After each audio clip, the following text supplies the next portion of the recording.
Every single day, we're faced with moments that test our patience and rattle our calm. Whether it's a traffic jam when you're already late, a co-worker's irritating habits, or your phone battery dying in the middle of an important call, life seems full of these little battles. It's not just about these minor irritations, though. It's about how we respond to them that shapes our days and ultimately our lives. Today we're diving deep into the ancient wisdom of Stoicism, a philosophy that teaches us not just to survive these moments, but to thrive in them. Stoicism provides us with the tools to transform daily frustrations into opportunities for personal growth and inner peace. By the end of this video, you'll not only understand why these principles have influenced some of the world's greatest minds for centuries, but also have practical strategies that you can apply right now to start living a more resilient and fulfilling life. So let's embark on this journey together, exploring how the calm logic of Stoicism can help us control our reactions, cultivate serenity, and bring about profound personal transformation. If you appreciate what we're diving into today and want to keep learning together, do me a simple, free favor by hitting the subscribe button and making sure you don't skip any part of the video to get the full transformative insights we're about to explore. Let's get started. Lesson number 1. Recognizing anger as natural. It's important to remember that everyone feels angry sometimes. It's part of being human. But here's where Stoicism steps in with its profound wisdom. Stoicism teaches us that while we can't always control what happens to us, we can control how we respond. This is pivotal in transforming our relationship with anger. Think about it. When something goes wrong or someone frustrates us, our first instinct might be to react with anger. But what if instead we paused and considered this reaction? Stoicism encourages us to see these moments as opportunities to practice virtues like patience, understanding, and resilience. By acknowledging anger as a natural emotion, we set the stage for learning how to handle it more effectively. The Stoic philosophers, like Epictetus and Marcus Aurelius, often discussed the concept of not being swayed by external events, but instead focusing on our internal responses. They believed that our emotions, including anger, come from our judgments about events, not the events themselves. So when we feel angry, it's often because we're placing a particular value or judgment on what's happened. This understanding opens up a powerful opportunity for us. Each time we feel anger rising, we can ask ourselves, what judgment am I making about this situation? Is there another way to view it? This is not about suppressing or denying your anger. It's about understanding it. By getting to the root of what triggers our anger, we can start to change our responses. For instance, if you get cut off in traffic and feel the anger bubbling up, recognize this as a chance to examine why you react this way. Is it really the action of the other driver, or is it your belief that your route should be obstacle-free? Moreover, acknowledging anger helps us empathize with others who might also struggle with their emotions. This empathy can deepen our connections and improve our interactions. It's about compassion, both for ourselves and for others, as we navigate the complexities of human emotions. Lesson number 2. Focus on what you can control. This idea is at the heart of Stoic philosophy and is incredibly liberating once you truly grasp it. Think about it. So much of our frustration and anger stems from situations or people we simply can't change, no matter how much we might want to.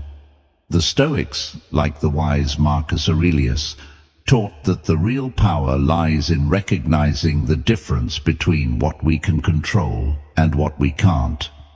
You control your thoughts, your decisions, and your actions. That's it. Everything else is more or less out of your hands. Other people's actions, the weather, the past, and much of the future. But here's where it gets interesting. By focusing on our own reactions and attitudes, we reclaim a tremendous amount of power. Instead of wasting energy on the uncontrollable, we invest it in what we can actually influence. Let's make it practical. Say you're working on a group project and someone isn't pulling their weight. It's easy to get frustrated, right? You might even feel your temper rising. But ask yourself, what part of this situation can I actually control? You can't make your teammate work harder, but you can control how you respond to the challenge. Maybe it's a conversation about expectations, or perhaps it's reallocating work within the group.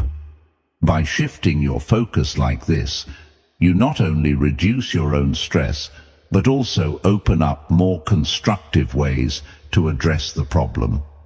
Another aspect of this Stoic principle is accepting that some things are just beyond our control. This acceptance doesn't mean resignation. It means understanding where our power truly lies. It's about not letting external events dictate your peace of mind. For instance, if you're stuck in traffic and getting irritated because you're going to be late, pause and think, can I control the traffic? No. But what can I control? Your reaction. Maybe you turn on an audiobook or some calming music, or use the time to think through your day. The beauty of focusing on what you can control is that it gradually builds a stronger, more resilient mindset. Over time, you'll find yourself less shaken by life's ups and downs because you know where your responsibilities lie and where they don't. This isn't about suppressing your feelings, but about channeling your energies more productively. Lesson number 3. Practice mindfulness. This is about being fully present in the moment, aware of where we are and what we're doing, without being overly reactive or overwhelmed by what's going on around us. This aligns beautifully with Stoic teachings, which emphasize awareness of our thoughts and actions and maintaining control over our reactions to external circumstances. So why practice mindfulness? Because it helps us to pause between our experiences and our reactions to them. By becoming more mindful, we can choose responses that align with our values and goals instead of getting swept away by emotions. This is particularly useful when dealing with anger or frustration. For example, when someone says something that upsets you, instead of immediately reacting or snapping back, mindfulness allows you to take a step back. You notice your emotional surge, but choose to observe it passively without acting on it immediately. This space that mindfulness creates is not just calming, it's empowering. It gives you the chance to choose a response that you won't regret later. Let's talk about how to incorporate mindfulness into daily life, because it sounds great in theory, but it's in the practice that the real magic happens. One simple technique is to focus on your breathing. When you find yourself feeling anxious or angry, take a moment to concentrate on deep, slow breaths. This focus pulls your mind away from the triggers of stress or anger and brings you back to what you can control, your breath. Another practical method is what I like to call mindful observation. Choose an ordinary task or moment, like drinking a cup of coffee. Focus all your senses on this experience. Notice the aroma, the heat of the cup in your hands, the taste, This practice of engaging fully with the present moment can transform an ordinary experience into a richer, more textured moment. What's fascinating about this is that it trains your brain to apply the same level of awareness to more challenging situations. When anger or frustration arises, you'll be better equipped to handle it with the same focus and calm. Stoicism also teaches us about the impermanence of our experiences. Nothing lasts forever, not even our emotions. Mindfulness complements this by helping us to experience our feelings without judgment. Acknowledge that you're angry, recognize it, but also remind yourself that this anger is just a passing state. It's not who you are and doesn't control you unless you let it. Lesson number 4. Accept impermanence. The idea that everything changes and nothing lasts forever is a universal truth that can help us navigate life's ups and downs with more grace and less frustration. It's about understanding that our circumstances, emotions, and even our thoughts are constantly in flux, and learning to embrace this constant state of change rather than resisting it. Think about how often we get upset because things didn't go as planned. Maybe it was a job promotion that didn't come through, a relationship that ended unexpectedly, or a sudden change in our health. Our first reaction might be to resist these changes, to get angry or sad. But Stoicism invites us to look at these situations differently through the lens of impermanence. When we truly grasp that nothing is permanent, we start to realize that our anger or disappointment is also temporary. This doesn't diminish the importance of our feelings, but gives us a more balanced perspective on them. Embracing impermanence allows us to live more in the present and worry less about the past and the future. If you know that everything is temporary, you begin to appreciate your experiences and the people around you more deeply. You don't take things for granted because you're aware that circumstances can change at any moment. This awareness can be incredibly freeing. It reduces the sting of negative events and enhances the joy of positive ones. Now, how do we practice accepting impermanence in daily life? Start by reflecting on the transient nature of your surroundings and experiences. For example, watch how the seasons change, observe how your feelings shift throughout the day, or how your relationships evolve over time. These observations can be reminders that change is the only constant. Another way to integrate this into your life is by adjusting how you respond to disruptions or unexpected changes. Instead of reacting with frustration when something doesn't go your way, take a moment to acknowledge that this change is part of a bigger flow of life. It's an opportunity to adapt and grow. Think about a time when something didn't work out as you had hoped, and then something better came along. Often, it's only in hindsight that we see how these changes were beneficial. Stoicism doesn't just ask us to accept impermanence, it encourages us to find strength in it. Each change and ending is a chance to practice resilience and flexibility. By fostering this mindset, we not only cope with life's challenges more effectively, but also learn to move through them with a sense of peace and anticipation for what's next. Lesson number 5. Understand your emotions. The Stoics believed that becoming aware of the root causes of our emotions could lead to greater self-mastery. When we understand our emotions, we are better equipped to respond to life's challenges in ways that are aligned with our values and goals, rather than simply reacting out of habit or impulse. Every emotion we experience, whether it's anger, joy, sadness, or fear, is triggered by our perceptions of the world around us. For example, If you feel angry when someone interrupts you while speaking, it's worth exploring why. Is it because you feel disrespected? Or perhaps it reflects a deeper insecurity about your voice being heard? By digging into these questions, you can begin to understand not just your reactions, but also the beliefs and values that underlie them. This understanding is crucial because it gives you the opportunity to change your perceptions and consequently the way you feel. Stoicism teaches us that our emotions are predicated on our judgments. The good news is that judgments can be examined and changed. So when you feel a strong emotion, try to step back and ask yourself, what am I believing right now? Is this belief true? Is it helpful? This kind of questioning can be very powerful.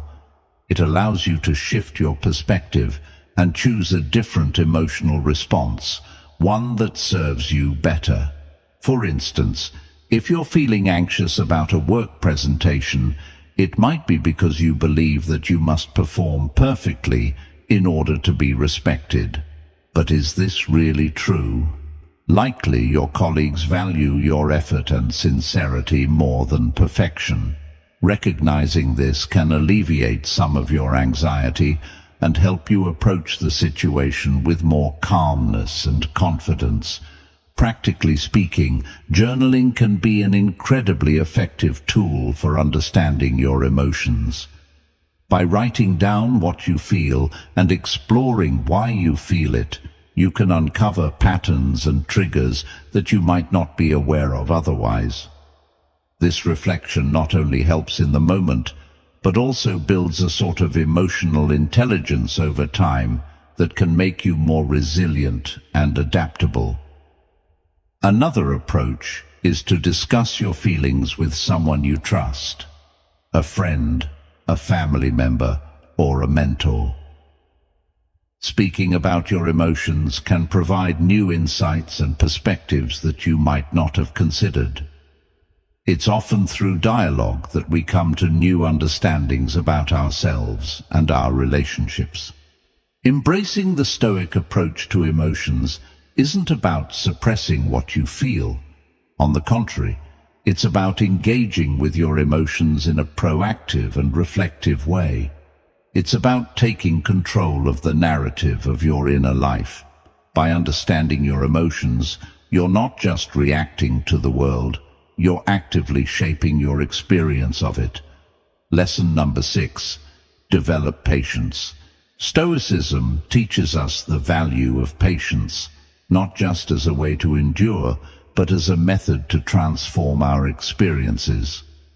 Patience, according to Stoic philosophy, isn't just about waiting, it's about how we behave while we wait. It's about maintaining our composure and dignity in the face of life's delays and challenges, understanding that these are often outside our control. In our daily lives, we encounter countless situations that can trigger impatience, from a slow-moving line at the grocery store to a traffic jam or a delayed response from a colleague. Our first instinct might be to feel irritated or stressed, but here's where Stoicism comes into play.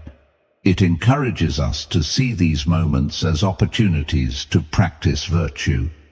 Every instance of delay is a chance to exercise patience, to reinforce our ability to stay calm and collected. So how can we develop patience in practical terms? One effective approach is to adjust our expectations. Often our impatience stems from a mismatch between our expectations and reality. If we start by acknowledging that delays and obstacles are natural, we can better manage our responses and maintain a more balanced outlook. Parts of life we're less likely to get upset about when they occur. This doesn't mean lowering our standards, but rather aligning our expectations with the fact that the world won't always operate according to our preferences. Another key method is to use moments of waiting as opportunities for growth and reflection. If you're stuck in traffic, instead of fuming over the delay, you can turn it into a valuable time. Listen to an audiobook, practice deep breathing, or simply reflect on your day. This shift in perspective turns a frustrating situation into a productive or relaxing one. Practicing mindfulness is also a powerful ally in developing patience. By being present in the moment and fully engaging with it, we can distance ourselves from the feelings of urgency and restlessness that often accompany waiting. Mindfulness helps us cultivate a peaceful state of mind that buffers us against the stirrings of impatience. Stoicism not only advocates for patience, but also for understanding the impermanence of our current state. Remembering that this too shall pass can help us endure unpleasant situations, whether it's waiting for a delayed flight or enduring a long recovery from an illness. The knowledge that it is temporary makes it more bearable. Finally, celebrating small victories is crucial in developing patience. When you manage to stay calm during a situation that would normally make you impatient, acknowledge and reward yourself for this achievement. This reinforces the behavior and makes it more likely to become a habit. Lesson number 7. Practice forgiveness. This is one of those transformative experiences that not only changes the way we relate to others, but also profoundly affects our inner peace. Forgiveness in the Stoic sense is not about condoning wrongdoings or forgetting the harm done. It's about freeing ourselves from the emotional burden that comes from carrying grudges. Forgiveness requires a strong sense of self-awareness and control over one's emotions, qualities that Stoics strive to develop. It involves recognizing that our anger and hurt, while natural and valid responses to perceived injustices, are ultimately within our control. This doesn't mean that the process is simple or immediate. Forgiveness can be challenging. It often requires a deliberate, concerted effort to let go of deep-seated feelings of injustice. Consider the power that comes from deciding not to allow someone else's actions to disturb your inner tranquility. This is the essence of Stoic forgiveness. It's about making a conscious choice to not let past actions continually affect your present state of mind. This decision helps you reclaim your emotional energy and focus it on more constructive pursuits that align with your values and goals. Now, how do we start practicing forgiveness in everyday life? It begins with the recognition that all humans are fallible, ourselves included. We all make mistakes, sometimes out of ignorance, sometimes out of malice. Reflecting on our own shortcomings can help us develop empathy towards others, making it easier to forgive. Another Stoic practice is to consider the bigger picture. Often, the things we hold on to are not as significant in the grand scheme of our lives.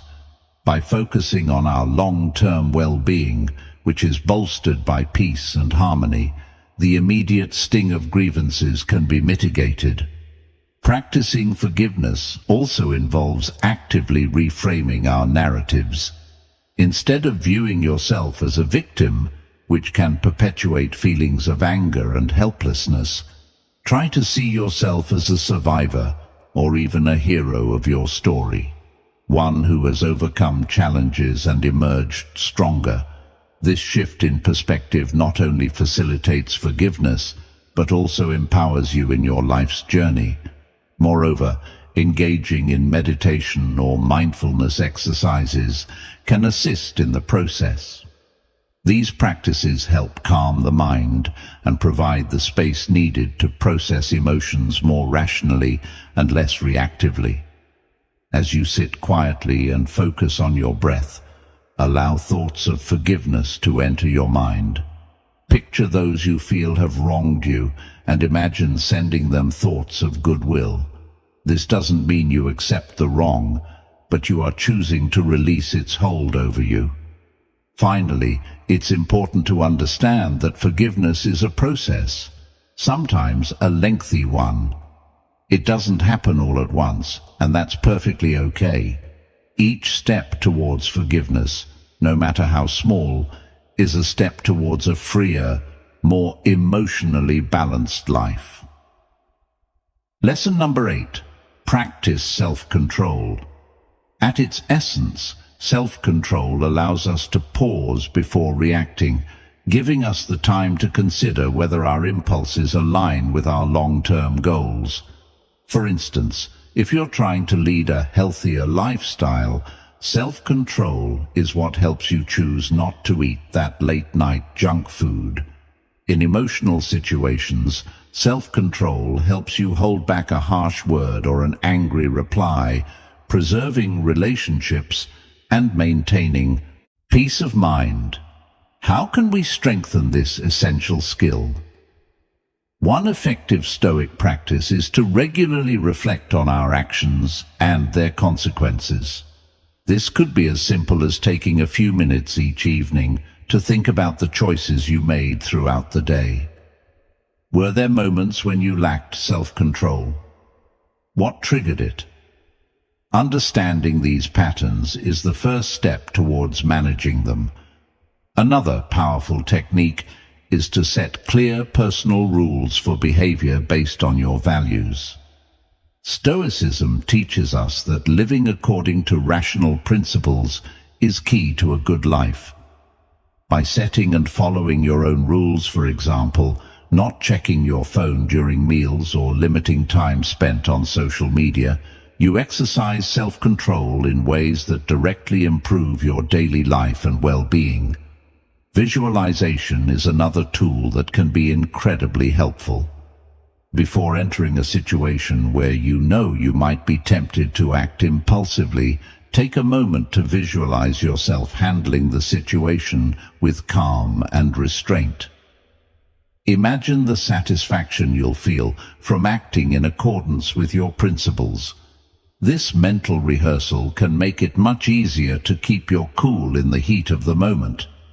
It's also beneficial to gradually increase your tolerance for discomfort, which is a big part of what self-control is all about. The Stoics believed that by voluntarily exposing ourselves to discomfort, whether it's cold showers, fasting, or resisting urges, we can strengthen our willpower. These practices teach us that we can endure discomfort and that it's often not as bad as we fear. This realization directly feeds into our ability to exercise self-control in more complex emotional or social situations.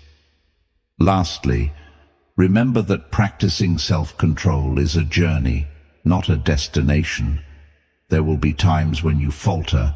That's just part of being human. What matters is that you recognize these moments, learn from them, and continue to strive for improvement. Each act of self-control, no matter how small, is a victory in its own right and a step towards becoming a wiser, more balanced person. Thank you for joining me today at Stoic Journal. Remember, every step towards mastering your emotions is a step towards a more peaceful life. Don't forget to check out one of the suggested videos on your screen to continue your journey in Stoicism. Together, we're not just learning, we're transforming.